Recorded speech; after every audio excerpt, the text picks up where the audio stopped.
Bonjour, je m'appelle Aurélie Azialo, créatrice de mode, propriétaire de la marque Azag.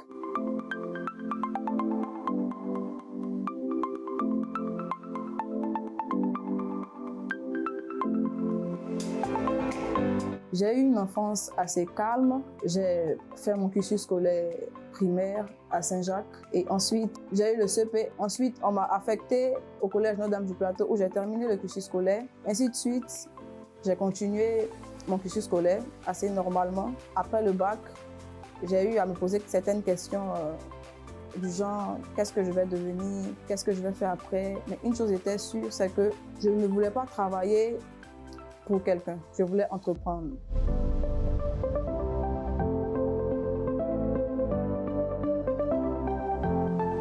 Après le bac, je décide de faire du marketing après plusieurs réflexions. Je ne savais même pas pourquoi je faisais le marketing en vrai, parce que je disais toujours à mes parents, je veux travailler pour moi-même. Ils me disaient aussi, mais pour travailler pour toi, il faut connaître comment on travaille, il faut travailler aussi avec les autres, il faut travailler pour les autres pour pouvoir créer. Et c'est comme ça, je fais ma licence 1. Notons aussi que j'aime beaucoup m'habiller, j'aime avoir un style assez différent, assez décalé des autres, de sorte à me faire remarquer quand je sors. Et c'est ainsi que j'ai croisé en même temps un ami de longue date qui travaillait avec de la peinture textile. Il recouvrait plutôt les sacs de cacao avec de la peinture et il revendait. Moi, j'ai bien aimé le concept. Je passais tous les après-midi avec lui quand j'avais pas cours.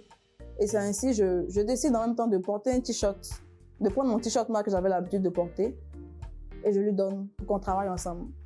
Au lieu de mettre la peinture sur le sac de cacao, je lui dis bon, mettons ça sur mon t-shirt et on va voir ce que ça donne. Donc il met la peinture, il recouvre le t-shirt de peinture avec des dessins d'Afrique, la carte d'Afrique, les canaris, les pilons, les mortiers, ainsi de suite. C'était vraiment beau à voir. Je porte le t-shirt le lendemain, je me rends en classe et tout le monde dit mais c'est vraiment beau ce que tu as porté.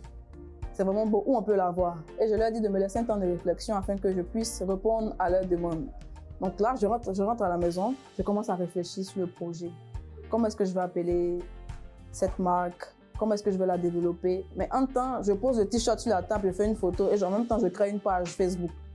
Et je la nomme Azag, qui sont mes initiales de base. Donc là, je n'ai pas tout réfléchi. Je nomme le t-shirt et je nomme plutôt la marque Azag. Mais là, je n'ai pas de logo. J'ai qu'une seule photo, c'est la photo de mon t-shirt que j'ai posé sur la table. Et c'est là que tout a commencé. Le lendemain, je me rends compte que j'ai 3 commandes. Donc, il faut que je trouve des t-shirts de qualité, sans marque, pour pouvoir travailler avec, c'est-à-dire mettre de la peinture afin de les revendre. C'était un peu compliqué de trouver des t-shirts de qualité sans marque. Mais là, je me rappelle que j'avais un vendeur autant chez qui je prenais des t-shirts qui était à Bracody. Donc rapidement, je vais le voir, je lui parle de mon projet et il accepte. Je lui donne un nombre de t-shirts que je prendrais chaque semaine. Il est d'accord. C'est comme ça qu'on faisait le deal. On faisait le deal à 3. Mon ami qui mène la peinture et mon fournisseur de t-shirts et moi.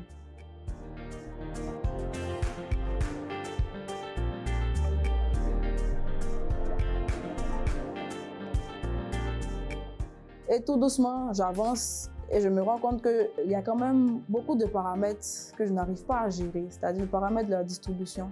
J'ai des t-shirts, hormis mes amis de classe qui achetaient, je voulais vraiment que la marque touche un certain nombre de personnes qui n'avaient rien à voir avec mes amis de classe. Donc là, je fais recours à une équipe où je vais avoir un chargé de communication, un photographe et un chargé des relations extérieures, afin de solidifier et de concrétiser encore ce projet. C'est dans ce sens que j'explique à mon équipe ma vision, mon rêve. Voici comment ça va se passer. En ce moment, on n'a pas de réel fonds. Azag n'est pas une grande marque.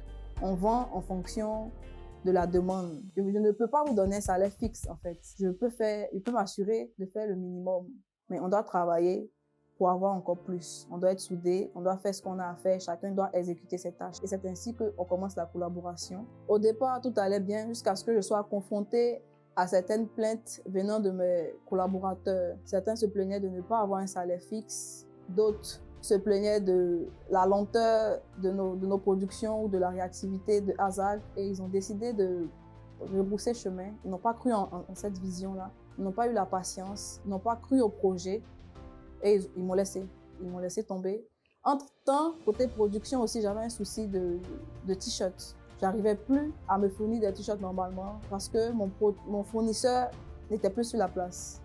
la mairie avait exigé que certains fournisseurs, certains vendeurs d'habits en bordure de route déguerpissent les lieux. C'était un coup dur, disons, c'était un vrai coup dur. Je ne savais pas ce que je devais faire là. Je me suis relancée encore dans la recherche de t-shirts. Pendant ce temps, j'avais des commandes. Je ne pouvais pas répondre à ces commandes-là. C'était un peu compliqué. J'ai dû faire une petite pause de, disons, 2 mois, 3 mois. C'était plein de choses en même temps qui m'arrivaient que je n'arrivais pas à maîtriser vu que je suis en licence 1 de marketing. J'ai une année à valider. Mes collaborateurs me lâchent. Mon fournisseur de t-shirts n'est plus avec moi. Je dois respirer. Donc, je me relance encore après quelques mois dans la recherche de t-shirts sur le marché. J'ai des t-shirts sans marque, mais ces t-shirts ne sont pas de qualité.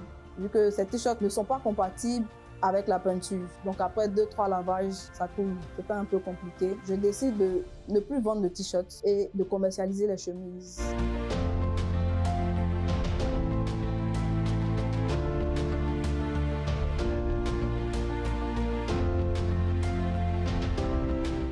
Quand je me suis lancée dans la commercialisation de chemises, il me fallait tout d'abord trouver un fournisseur. Dans ma tête, je devais procéder par le même cheminement que la production de t-shirts. Donc, je partais au marché. Je cherchais des chemises sans marque. Mais là, c'était un peu plus difficile. Vu que toutes les chemises qui étaient vendues sur le marché avaient déjà des griffes. Donc, il me devait supprimer ces griffes-là. Mais quand même, ça laissait quelques traces. Et quand je finissais de supprimer ces griffes, je partais maintenant à la peinture pour que mon ami travaille dessus et que je puisse les revendre. Mais là encore, c'était un peu compliqué vu que je remarquais que le public n'appréciait pas tellement ces chemises-là comme ils appréciaient les t-shirts. Donc là, j'ai commencé à chercher un couturier qui allait me confectionner de belles chemises sans marque et j'allais imposer moi-même ma marque. C'est à ce moment-là que je commence à chercher un logo. Je vois un infographe, il me propose plusieurs logos et je décide de choisir un.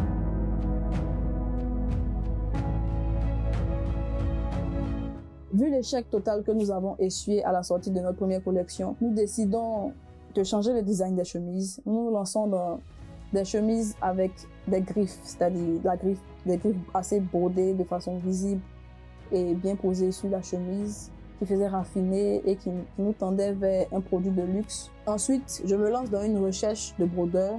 Je trouve finalement, je lui demande de redessiner ce logo-là afin que je puisse l'utiliser en broderie pour pouvoir poser cela sur mes chemises. Chose qu'il fait aisément. Pendant ce temps, j'ai pas encore trouvé le couturier qu'il faut. Je cherche, je passe ça et là, afin de trouver un couturier. Un ami assez proche de moi me met en contact avec un couturier. Je lui dis ce que je veux. On part sur de bonnes bases, il me donne ses prix et on commence à travailler ensemble. C'est ce même couturier-là qui m'apprend en même temps la couture jusqu'à aujourd'hui et on continue de travailler ensemble. La transition de t-shirt à chemise n'a pas été tellement facile, surtout pour les clients. J'ai senti que je bousculais un peu leur processus de consommation. Il y en a d'autres qui m'ont dit clairement, moi je suis plus à l'aise en t-shirt, pourquoi tu as changé? Pourquoi maintenant sur les chemises et il n'y a plus de t-shirt? Jusqu'au point où 1 an ou 2 ans après, certains clients me demandent encore après les t-shirts. Pourtant, je n'en confectionnais plus. J'ai dû faire comprendre que je voulais élargir mon champ d'action et en même temps, je voulais avoir aussi d'autres produits à proposer qui faisaient assez responsable vu que les t-shirts ne sont pas des tenues passe-partout. Si tu dois faire une réunion, tu dois partir pour une présentation ou une conférence, tu as besoin d'être en chemise, tu peux pas être en t-shirt. C'est ce que je leur disais souvent pour qu'ils adhèrent à l'idée des chemises.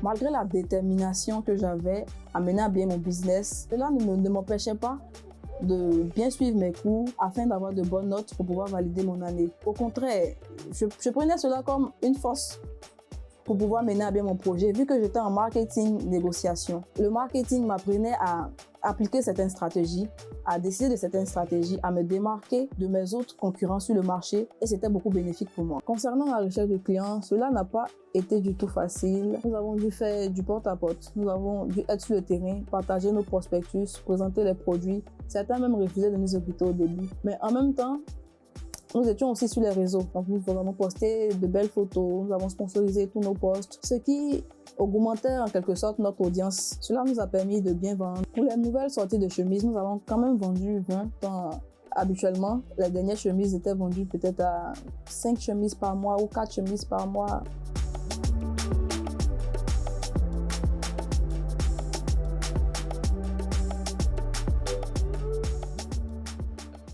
Ma fierté aujourd'hui, c'est d'avoir continué sans m'arrêter parce qu'à plusieurs reprises, j'ai fait une pause.